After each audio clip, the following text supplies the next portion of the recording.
Je pense que malheureusement, le christianisme n'est pas exempt de ce que j'appellerais une sorte d'embourgeoisement.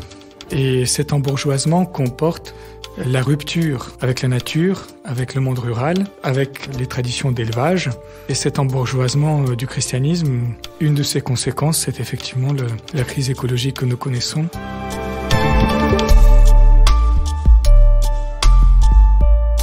Les questionnements sur la responsabilité du christianisme dans la crise environnementale remontent à plus d'un demi-siècle. En 1967, l'historien médiéviste Lynn White publie alors une thèse sur les racines historiques de notre crise écologique. Il y met en cause le christianisme médiéval latin, dont l'anthropocentrisme serait à l'origine de la dégradation de la planète. Mais sur quel fondement théologique s'appuyait-il ? Le christianisme reconnaît-il l'existence d'un péché écologique ? Et comment, dès lors, sortir de la culpabilité pour avancer ? Dans son encyclique Laudato Si, publiée en 2015 et consacrée à la sauvegarde de la planète, le pape François invitait chaque religion à relire ses ressources spirituelles pour enrichir la réflexion commune sur l'écologie. Dans ce podcast, des théologiens, historiens, philosophes ou militants de terrain nous éclairent sur le rôle que peuvent jouer les traditions religieuses. Ils nous aident à mieux comprendre les défis écologiques et nous appellent à passer à l'action. Vous écoutez la 5e saison de Place des religions. La thèse de Lynn White avait à l'époque fait couler beaucoup d'encre. Pour lui, le verset de la Genèse « Soumettez la terre » aurait contribué à une vision très utilitariste de la nature, dominant la fin du Moyen-Âge à partir de Thomas d'Aquin.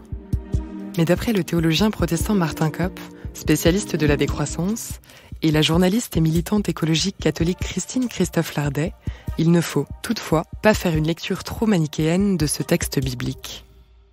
Lorsqu'on convoque la thèse de Lynn White, ce qui est très juste d'un point de vue historique, parce que c'est un texte qui a vraiment propulsé la réflexion chrétienne sur le défi écologique et qui s'est laissé interpeller. Martin Kopp. Il y a d'une part la question historique. Quelle a été la contribution du christianisme ou du judéo-christianisme et de sa représentation du monde telle qu'elle se développe au Moyen-Âge, puisque Lynn White est un historien du Moyen-Âge, dans le défi écologique. Et quelles sont éventuellement d'autres causes aussi. Donc ça, c'est un dossier qui appartient aux historiens. Et puis, il y a le dossier théologique, à savoir effectivement la référence que Lynn White fait au récit de la Genèse, qu'il présente d'ailleurs un peu comme un seul récit. Il ne distingue pas Genèse 1, Genèse 2, il mélange un peu tout et tout ça, alors que bon, une exégèse va distinguer les choses. Quelle est l'interprétation des textes bibliques ? Lynn White, en fait, a une double thèse, puisqu'il dit d'abord et d'une part qu'il y a une interprétation des textes bibliques qui peut être problématique.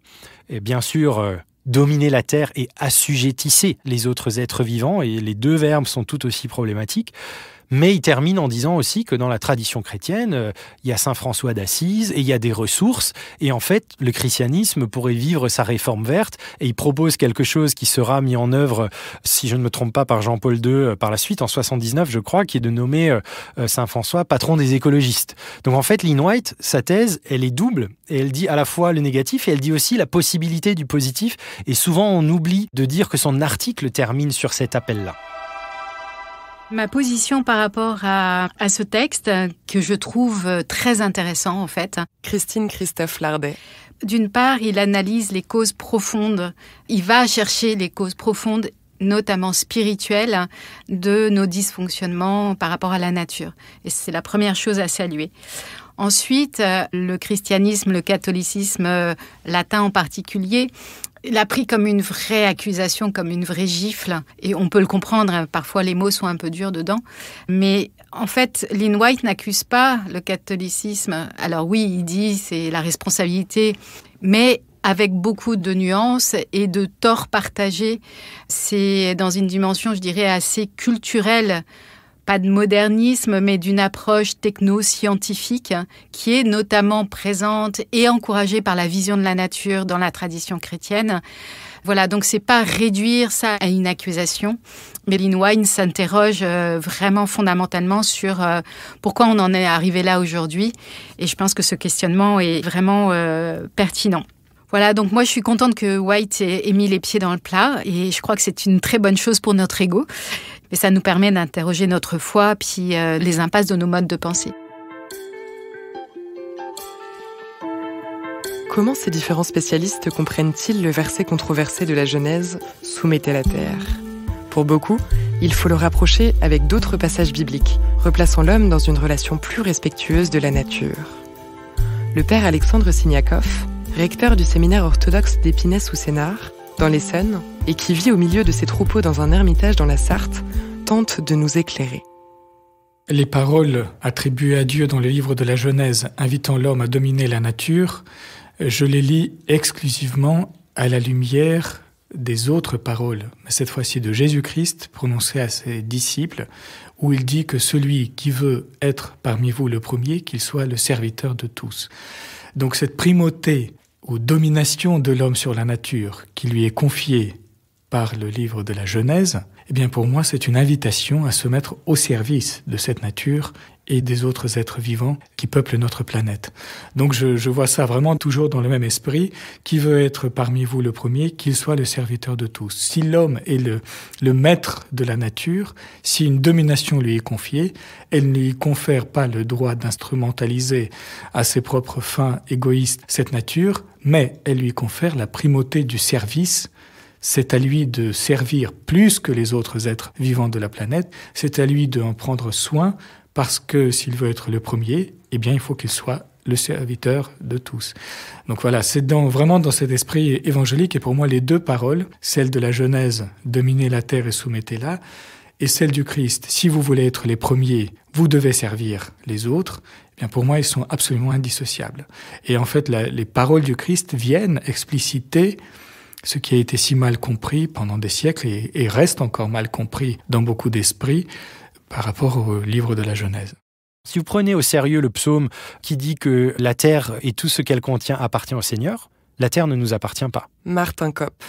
Donc déjà, l'être humain se pense comme usufruitier et jamais propriétaire. Alors je ne vais pas aller jusqu'au bout du truc et vous dire que le droit de propriété, ça on va susciter des polémiques. Mais oui, dans la destination universelle des biens, etc. Donc ça serait de l'implicite. À partir d'une théologie de la propriété du monde qui est celle du Créateur, moi comme créature, je suis jamais propriétaire. Je suis au mieux usufruitier, mais avec une destination universelle des biens qui ne s'arrête pas à l'être humain. Il y a aussi un travail qu'on doit faire, c'est exhumer les textes, les sortir de la poussière et les relire. Christine Christophe Lardet. Non seulement avec une vision exégétique, mais ça, on n'est pas tous à ce niveau-là, mais aussi avec notre cœur, c'est-à-dire qu'est-ce que ce texte me dit aujourd'hui et comment Dieu me parle à travers ces textes et qu'est-ce qu'il me dit de ma posture au monde. Voilà, on ne peut pas tout mettre la faute sur des choses qui ont été écrites il y a bien longtemps, mais pourtant elles ont une vibration que nous, on peut aujourd'hui prendre pour nous comme des vraies paroles. Il faut de fait sortir des vieilles ornières et notamment cette crainte du paganisme qui fait qu'on expulse tout avec, c'est-à-dire tout ce qui touche à la nature, à la relation de proximité, aux émotions, à la vraie sensibilité. Sur la question écologique, il y a pour partie un anthropocentrisme qui est irrémédiablement dévié. Donc il y a une sorte d'herméneutique du soupçon vis-à-vis de certains passages bibliques. Quand vous avez d'autres auteurs qui diront « Non, mais en fait, les verbes dominer et assujettir, on les a pas bien compris. Il faut les comprendre dans le cadre du vocabulaire royal et le roi dans sa responsabilité. » Ou alors on fait une lecture canonique où on dit « Mais l'idéal du chrétien, s'il est comme un roi sur la création, c'est le roi, l'idéal du roi ultime, c'est celui du Christ, et donc c'est le Christ roi qui se met au service dans la kénose, jusque dans le don de soi sur la croix. Donc si vous êtes un roi qui est prêt à aller jusqu'au don de soi sur la croix pour la terre et pour les autres êtres vivants, évidemment que le dominé n'est pas compris comme ça. Donc il y a soit dans une lecture exégétique, soit dans une lecture canonique ou dans un registre vraiment systématique, dogmatique, théologique, on essaie, entre guillemets, de sauver ces textes qui peuvent poser problème. Avec la question de est-ce que j'en fais un mésusage ou est-ce que je donne droit à la difficulté de ces textes? Parce que les verbes dominer et soumettre sont des verbes durs en hébreu. Assujettir, c'est le même verbe qu'on utilise ailleurs dans la Torah pour mettre quelqu'un en esclavage. Et donc il y a une hésitation, mais globalement, que vous preniez l'un ou l'autre, il y a au final un consensus théologique pour une responsabilité ou une manière de dire et de formuler la théologie à nouveau frais. Et là, on assume une théologie pour partie constructive. Et la théologie a toujours été constructive. Elle a toujours essayé de dire les choses dans le contexte. Donc aujourd'hui, comment est-ce qu'on peut penser essayer de discerner dans l'interprétation vis-à-vis de notre héritage scripturaire ce moment qui est un moment inédit. Et là, il y a effectivement un consensus, et c'est là où on se rejoint de manière œcuménique, que ce soit dans le protestantisme, aujourd'hui aussi plus franchement dans le catholicisme avec Laudato Si, et dans les textes orthodoxes, pour dire qu'on a une responsabilité, un signe et un mandat, et je vais terminer en utilisant ces deux mots-là, effectivement de cultiver au sens de servir la terre, et de garder au sens de préserver, de protéger une création qui peut être menacée. Aujourd'hui, nous sommes la première menace. Retour donc à l'objectif de conversion. Pour le père Siniakov, cet anthropocentrisme est même lié à une forme d'embourgeoisement du christianisme, ayant entraîné une rupture profonde dans notre lien à la nature. Je pense que malheureusement, le christianisme n'est pas exempt de ce que j'appellerais une sorte d'embourgeoisement. Et cet embourgeoisement comporte la rupture avec la nature, avec le monde rural, avec les traditions d'élevage et donc avec les animaux. Et cet embourgeoisement du christianisme entraîne des conséquences à tous les niveaux. Et je pense que une de ces conséquences, c'est effectivement la crise écologique que nous connaissons. Une grande partie des chrétiens a perdu la conscience de cette nécessité de servir les autres animaux avant de s'en servir eux-mêmes, de cette réciprocité ou cet échange de dons entre les animaux d'élevage et nous, les humains, et ont développé une espèce de théorie de domination anthropocentrique sur les animaux du moins domestiqués, en perdant la conscience du sacrifice que représente pour les animaux de ferme la nécessité de nourrir le genre humain. Donc je pense que l'embourgeoisement du christianisme, qui a entraîné par ailleurs d'autres conséquences néfastes, est responsable dans une certaine mesure de la crise écologique que nous connaissons. Si le christianisme a une part de responsabilité dans la crise écologique, faut-il aujourd'hui que les croyants se sentent coupables ? La culpabilité, c'est en lien avec cette notion de péché et de lucidité. Christine Christophe Lardet. C'est-à-dire qu'à partir du moment où on prend conscience du péché par la lucidité, on rentre dans une culpabilité. Mais la culpabilité, elle ne doit pas durer plus longtemps que le temps de la prise de conscience. Sinon, on reste fiché dans une posture de victime qui nous empêche d'avancer. Donc, oui, la culpabilité est importante dans la mesure où c'est le réveil de la conscience. Mais ensuite, il faut passer à la responsabilité. Voilà. Si je me sens coupable, en fait, je me sens pas bien, je me sens redevable et je m'enferme dans un regard sur le passé. En reprenant ma responsabilité, encore je reviens sur le mot responsabilité, capacité à répondre en devenant digne, en me relevant, je peux m'ouvrir aux propositions de l'avenir et rectifier mon tir. Et globalement, ça s'adresse à l'individu, mais ça s'adresse aussi à notre espèce. Donc oui, pour la culpabilité, tant qu'elle nous ouvre à une conscience élargie et notre capacité à agir dans le bon sens. D'autant que le christianisme, s'il a dans un premier temps raté sa conversion écologique, ne peut être accusé de tous les maux de la crise actuelle, ajoutent les spécialistes. Il y a plein d'autres causes à la crise écologique et tout historien met en garde contre les explications monocausales. Martin Kopp. Donc oui, l'imaginaire, les mentalités du judéo-christianisme tel qu'il s'est développé en Occident, puisque l'Orient c'est différent au Moyen-Âge, a pu poser des problèmes, mais il y a plein d'autres choses. Quand même rappeler que notre civilisation, c'est une civilisation fossile, c'est-à-dire 80% de notre énergie vient du pétrole, du charbon et du gaz. Vous enlevez tout ça, vous pouvez avoir l'imaginaire chrétien que vous voulez, il n'y a pas de crise écologique. Toutefois, il existe aussi des ressources dans les traditions chrétiennes pour penser les enjeux écologiques. Côté catholique, de nombreux défenseurs de l'environnement invoquent saint François d'Assise, qu'ils considèrent comme un prophète de l'écologie. D'autres figures, plus contemporaines, invitent à repenser la responsabilité des chrétiens en dépassant les accusations d'anthropocentrisme dur qu'on a pu leur prêter ces dernières années. C'est ce que souligne la philosophe Isabelle Priolet. Il y a un autre théologien chrétien qui s'appelle Denis Edwards, qui parle, lui, d'un terme intéressant, c'est cultivation.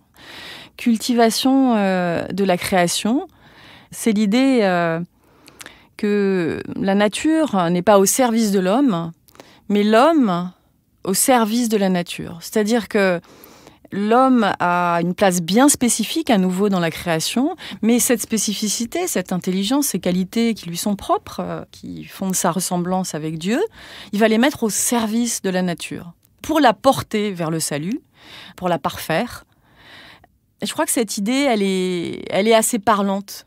Mettre nos qualités au service de la création. Ça permet de dépasser le débat entre d'un côté le biocentrisme et puis de l'autre l'anthropocentrisme. Oui, on a une différence, mais c'est une différence qu'on va mettre au service de la création en assumant notre mission de co-créateur, tout simplement.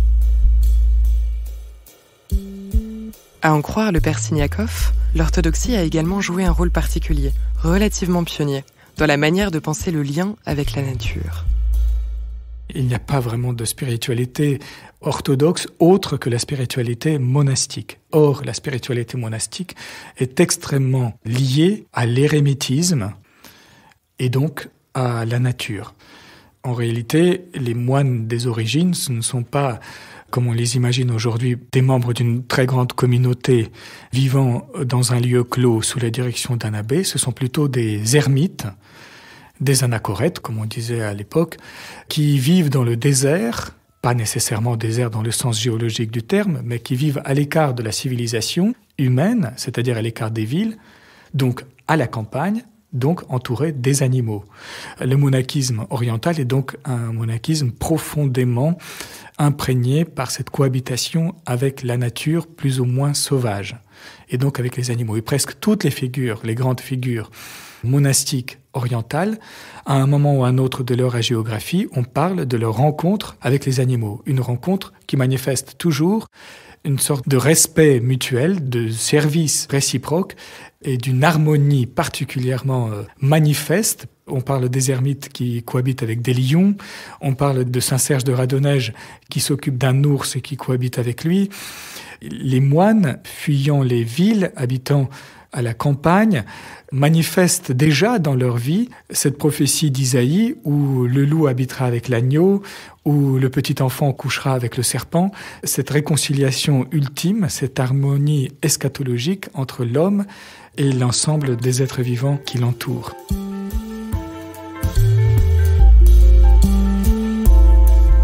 Bien avant la publication de l'encyclique du pape François consacrée à la sauvegarde de la maison commune, le patriarche orthodoxe de Constantinople Bartholomée avait instauré, à la fin des années 1980, une journée pour la sauvegarde de la création.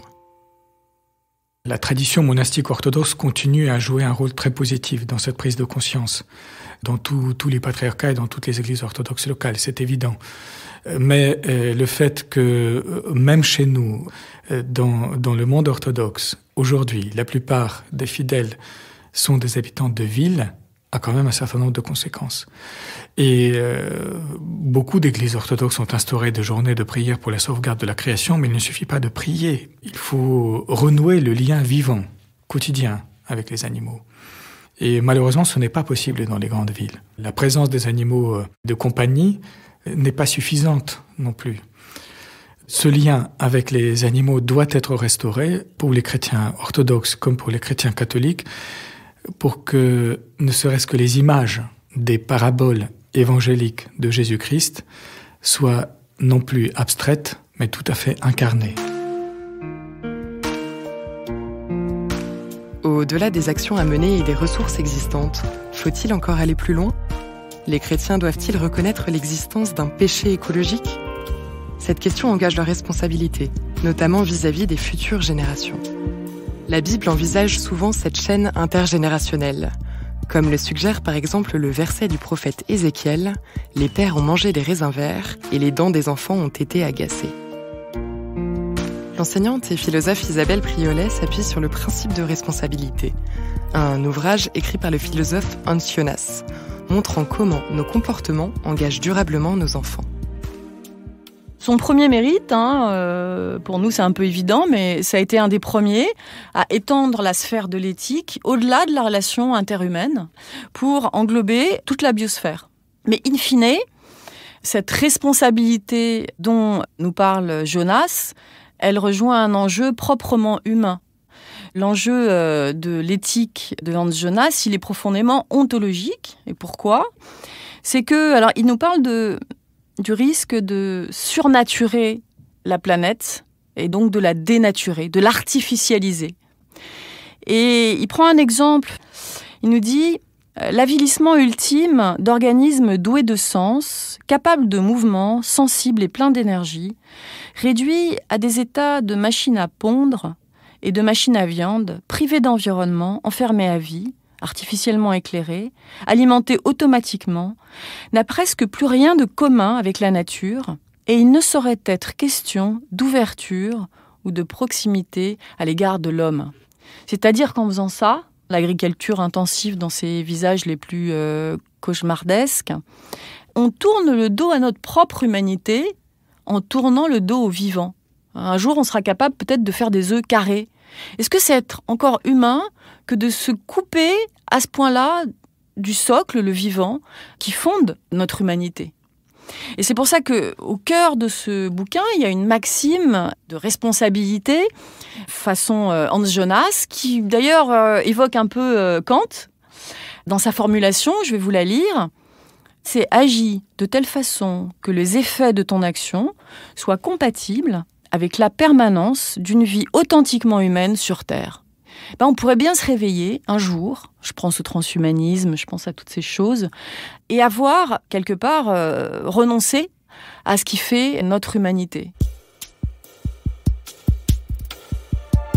Interrogés sur la question, Christine Christophe-Lardet et le père Alexandre Siniakov sont bien pour la reconnaissance d'un péché écologique pour qualifier les actions de destruction de la nature, comme l'ont fait plusieurs grands responsables religieux.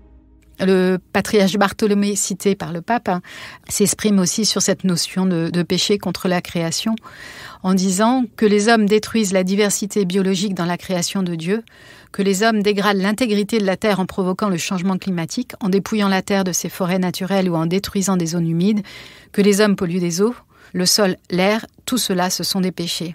En effet, un crime contre la nature est un crime contre nous-mêmes et un péché contre Dieu.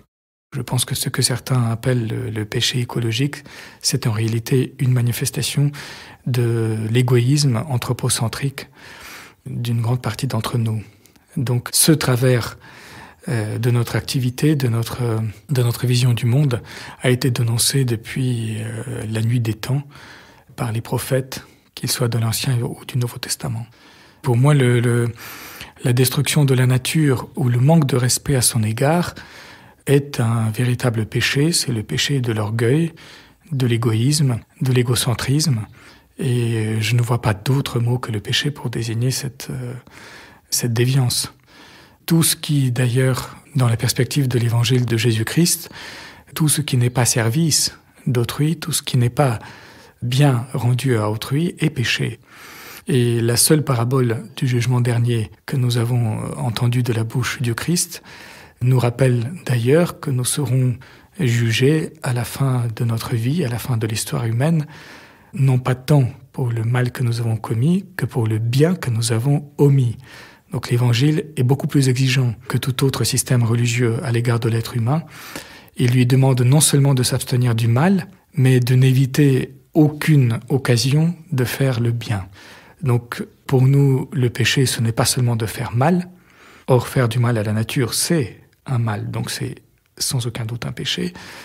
Mais pour un chrétien, l'omission, ou le fait de laisser tomber une opportunité de faire le bien, c'est déjà un péché condamnable. Donc l'Évangile est extrêmement exigeant à l'égard de l'être humain, et il lui demande de renoncer à lui-même, à sa propre vie, pour la gagner d'une autre manière, après avoir fait le sacrifice, le don de sa propre vie pour les autres. Et par ces autres, j'entends non seulement les autres êtres humains, mais tous les autres êtres vivants. Pour moi, la question de péché, elle est reliée à la question de la lucidité. On ne peut pas concevoir qu'il y ait un péché s'il n'y a pas un constat sur l'état du monde et sur notre participativité au mal dans le monde et une remise en question de nos comportements. Donc un devoir de lucidité, d'ouvrir les yeux sur ce qui se passe et sur notre contribution. Alors le mot péché peut être un petit peu lourd, mais si on se retourne vraiment, on peut se poser la question, quels sont les actes de violence que l'on a commis de façon volontaire ou involontaire, les actes d'injustice envers la terre et le vivant, incluant les humains. Pourquoi pas demander pardon, comme le proposait Tsaret Zozim dans Les Frères Karamazov de Dostoïevski, qui propose de demander pardon aux oiseaux et aux animaux pour devenir plus dignes nous-mêmes. Tout cela, ce sont des lucidités, reconnaissance de nos erreurs, demander pardon. Ce sont des pas vers la guérison, de la rupture avec le vivant et la possibilité d'entrer dans une forme de réconciliation avec la création.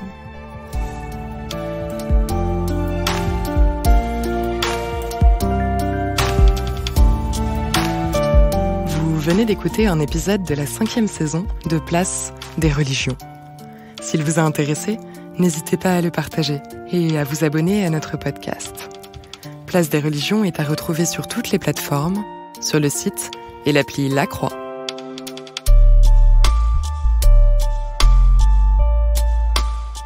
Malo Tresca et Clémence Marais ont écrit cet épisode avec Fabienne Lemayeux et Dominique Reynard à la rédaction en chef, Flavien Eden au montage, Célestine Albert à la production, Laurence Chabasson au marketing, Théo Boulanger au mixage et à la musique, et Yasmine Gâteau à l'illustration.